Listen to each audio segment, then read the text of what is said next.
By calling for a nationwide mobilization of reserve soldiers in September, Vladimir Putin and his administration took on a giant risk.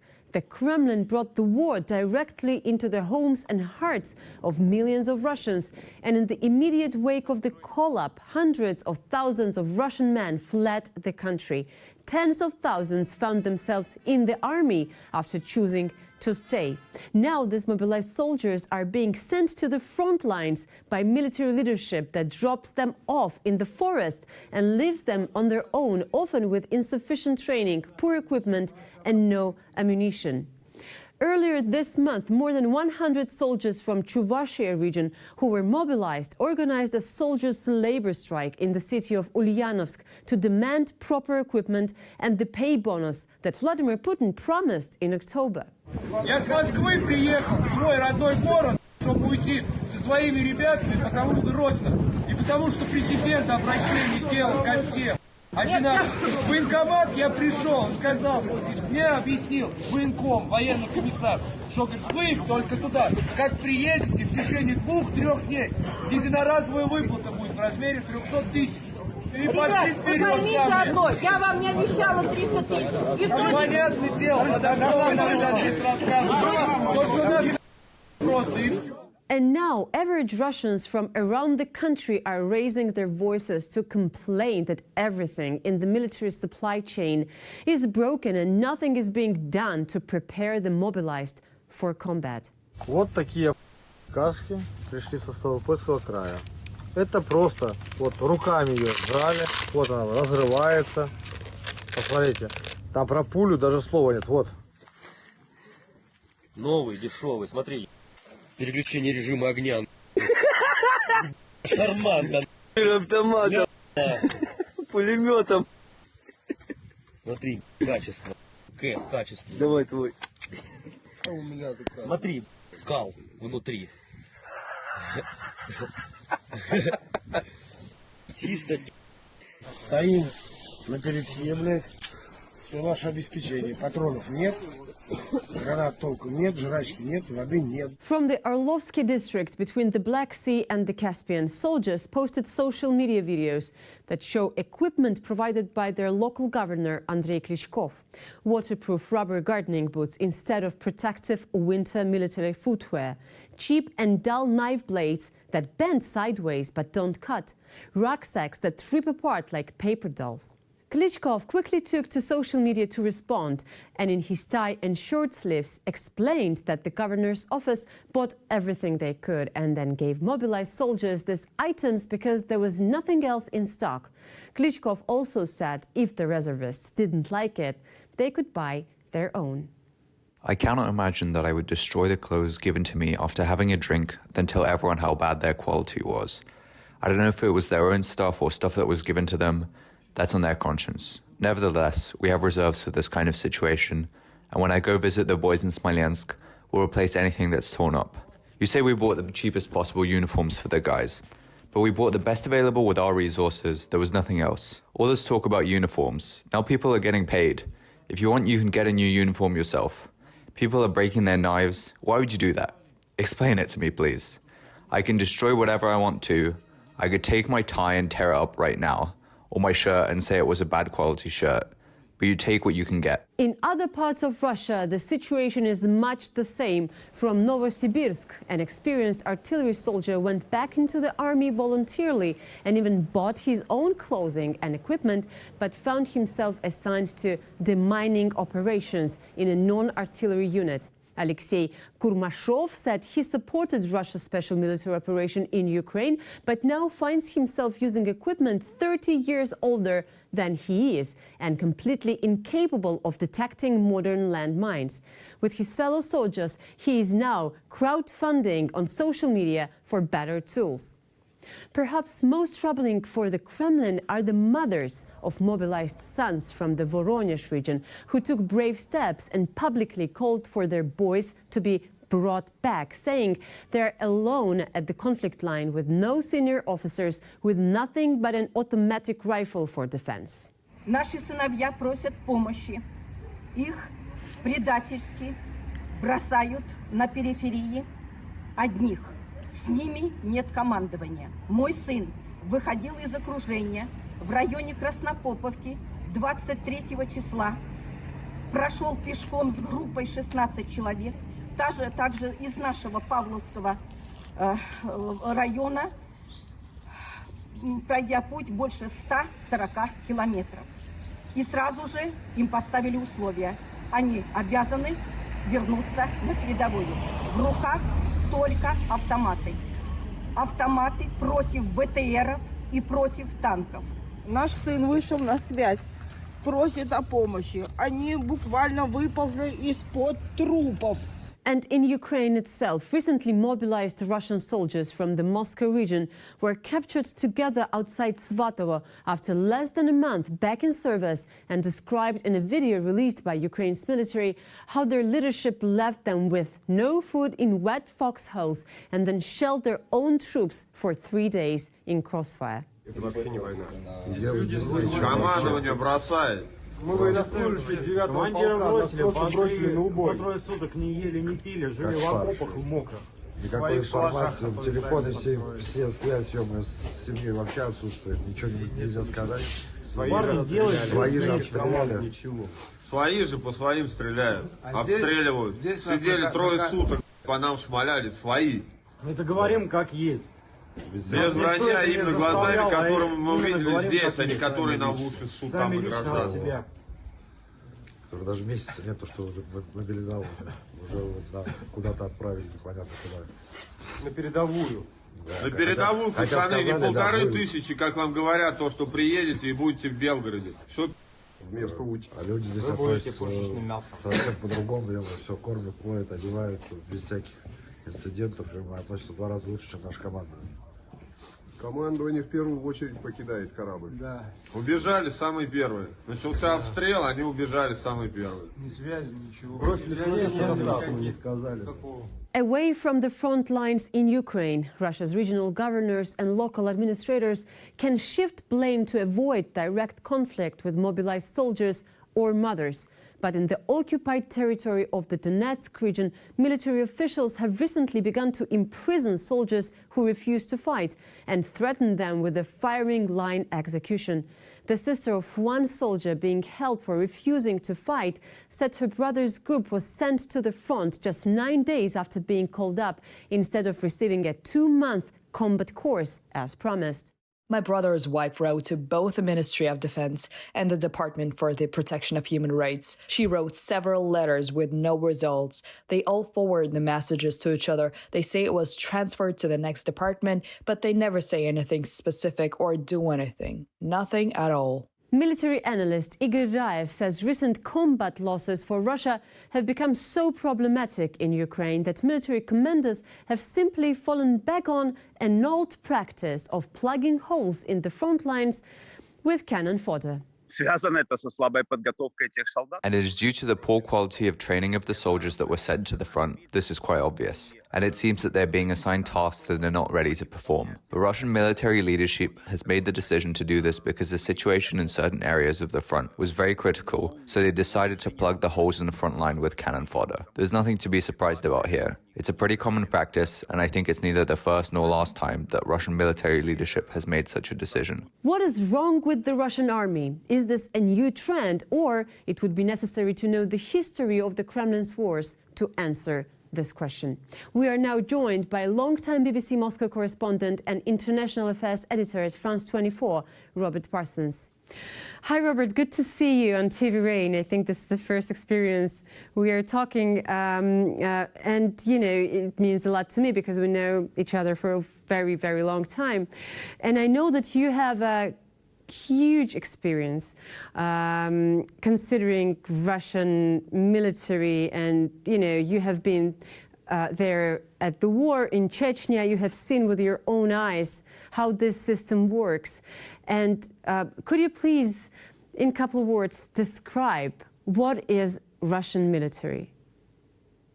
Oh, that's a huge question. I mean, but you're right. I have seen a lot of experience of the Russian military in Chechnya on many, many occasions during both wars, in Georgia in 2008, in Crimea in 2014, in Donbass from 2014 onwards, and this year 3 times. I spent almost 2 months in Ukraine, seeing how the Russian military operates. This time round, I must admit, I was not expecting things to fall apart quite in the way they were, because after Vladimir Putin announced a massive reform of the Russian military, which he said was intended to modernize it, to make it, like a genuine modern army, high-tech, very well equipped, well trained. And, everybody bought into that because the Russians spent a massive amount of money. As a proportion of GDP, it was higher than the United States. Not in absolute terms, of course, because the US budget is so much bigger than the Russian one. But for Russia, it was a massive injection of cash. And we all thought, when this war started on February the 24th, and I was in Kiev the day it started. That this really? I didn't know that. I didn't know Yeah, that. I was there, but I woke up in the morning and it had started. We all thought that the Russians were going to demonstrate these new skills, these new capacities, but it didn't happen at all. It was, again and again, we were just seeing the same old thing. A very highly centralized army, in which there was very little communication between the branches of the military, so that the artillery was not at all operating in conjunction with the infantry on the ground or with the air force in the skies. So with that lack of coordination, we suddenly started to realize that things weren't going to go for the Russians quite as well as they thought they were going to go. And I remember when I was there talking to people from the International Legion, a couple of British soldiers and an American soldier I met who had been, on the front line fighting the Russians with their Ukrainian comrades when the Russians came into the north of Kiev. And they were saying that the Russian artillery was incredibly powerful. They'd never experienced anything like it. But the infantry was very poor, and the coordination between the branches of the military was non-existent. And that was why the Russians failed in their attack on Kiev, because the coordination was so bad. The Ukrainian army was much more agile, much more effective, despite the fact that they had less weaponry, less men. They were just much more efficient about using their resources. And we saw the result. So that, one thought that maybe after that experience in the area north of Kiev, that the Russian military might go away and think, well, we've got to do this, we've got to do that to improve things. But they have demonstrated that they're not able to do that.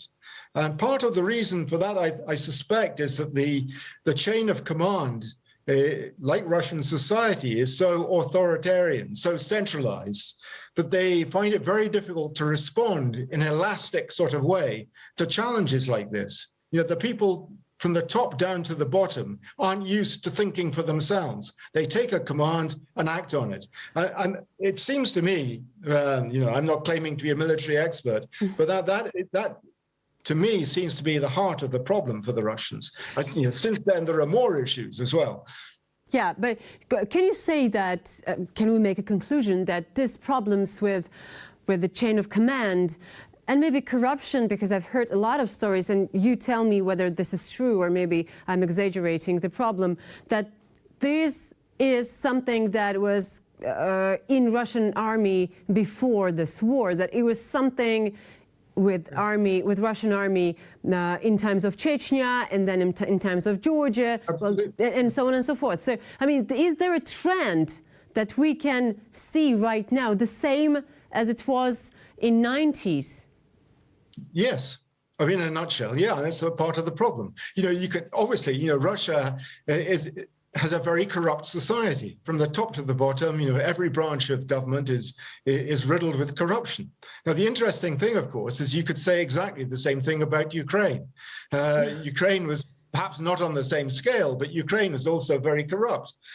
Except that the Ukrainians seem to have done something quite remarkable with their armed forces in the years since 2014. perhaps because they've been aided by the training they've had with NATO countries in those intervening years. But somehow they've managed to keep the military, by and large, although there have been problems with supply and procurement, and that sort of thing, where corruption has come in. But by and large, the Ukrainian military seems to have been an exception to other branches of Ukrainian government. Not the case in Russia at all, where for many people who become senior officers, generals, that is an opportunity to make money rather than to serve the motherland. Yeah, this is a pity, I would say. Robert, one more thing. We can see what's going on right now with mobilized men in different parts of Russia who are still there, and also what happens to those who are on the front line, who do not understand what's going on, who don't have ammunition, who don't have, clothing, and so on and so forth. And this is something, again, that makes me think about the attitude of Russian commanders to the soldiers, to the people that they're sending to the war. What have you seen in Chechnya, for example? I'm just referring to your experience because it's really interesting to understand whether we can, compare what's going on right now with that times. Well, the interesting thing is that in Chechnya, it was largely a conscript army. And just as in this war in Ukraine, most of the conscripts came from ethnic minorities like Bashkortostan and so on. I saw more Bashkirs on the front lines in Chechnya than I've seen anywhere else in Russia. The poor guys were just there as cannon fodder, as the Russians put it themselves. That was a major phenomenon particularly in the first Chechen war, when the Russians were very badly organized, very badly trained. They did learn as they went along and got better, and some of the troops were much better. But in the first Chechen war, the quality was very bad indeed. The soldiers were very inexperienced, very young, very badly equipped, just like today. But the interesting thing today is that in the first few months, when the soldiers were not people who had been mobilized, but professionals, they didn't seem to do very much better. So you have to ask yourself the question, what on earth is going on? What happened to that reform in the Russian army? They were meant to become model professionals. And, it is clear, and we have to say this, I think, that there are elements within the Russian armed forces which are highly professional and very good at their jobs. But the problem is that the majority, it seems, are not. And the commanders are not. But to move on back to your question again, clearly there is an analogy to be drawn, because you're having failed in the first part of the war with the profession. Vladimir Putin has decided that he's got to do something to avoid further humiliation, after that catastrophe with the counteroffensive by the Ukrainians in Kharkiv, that something had to be done. And, I think because he was completely at a loss as to know what to do, he went for rapid mobilization. Mobilization, which was characterized by massive inefficiency and chaos, which compounded the existing problems you always get with a mobilization. The problem is now, of course, the troops who are being sent to the front have no training, very little at least. Their equipment is extremely poor. Sometimes they've not got food. Sometimes they've not got water either. Very little ammunition. Their commanders are incompetent and cowardly. And they are, in many cases, have simply abandoned them on the front lines to be shelled by Ukrainian artillery. And no wonder we hear that hundreds of mobilized soldiers are being killed. Hundreds are surrendering to the Ukrainian armed forces because these people are absolutely useless as they're not professional soldiers, and they're up against an army which is showing itself to be very competent and increasingly well armed, thanks to the weaponry that the Ukrainian armed forces has been getting from NATO. The last thing, Robert, I would like to ask you about is the, again, analogy, if the analogy is possible, about the reaction of the Russian society on what is going on. I was very young when Russia was fighting the first Chechen war and then second Chechen war. But I remember that the protest in Russia was huge. I remember that, well, the media coverage was active and there were independent media outlets in Russia. But still, why is it so today that, yes, we can see some kind of, sparkles of protest in the country, but this is not a massive thing. How would you explain that? Well, not yet anyway. I think it could become a massive thing if this goes on for much longer, because essentially, I think this is, well, there are two factors at play here. I think one of them is information and the other one is fear. And Russia today is a very different place than Russia in the 1990s. In the 1990s, as you correctly point out, there were independent television stations, NTV, for instance, who's had reporters actively in the field in Chechnya, reporting direct, on air from the field, with no attempt to filter the information. That today is absolutely inconceivable, as you know very well, in the Russian media environment. That's one reason why there's just no information, or very little. You have to work hard to get the information in Russia today.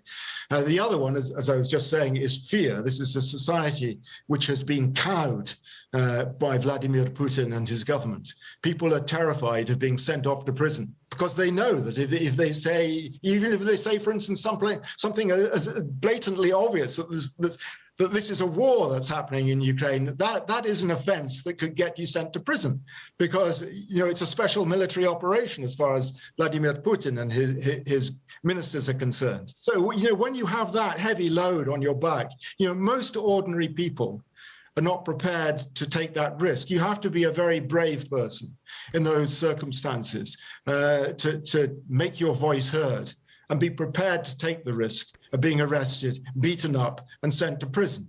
But that's the sort of society that Russia is today. It keeps people quiet, but the problem for the regime is it's also a very inefficient society, as we've seen with the performance of the Russian army in Ukraine.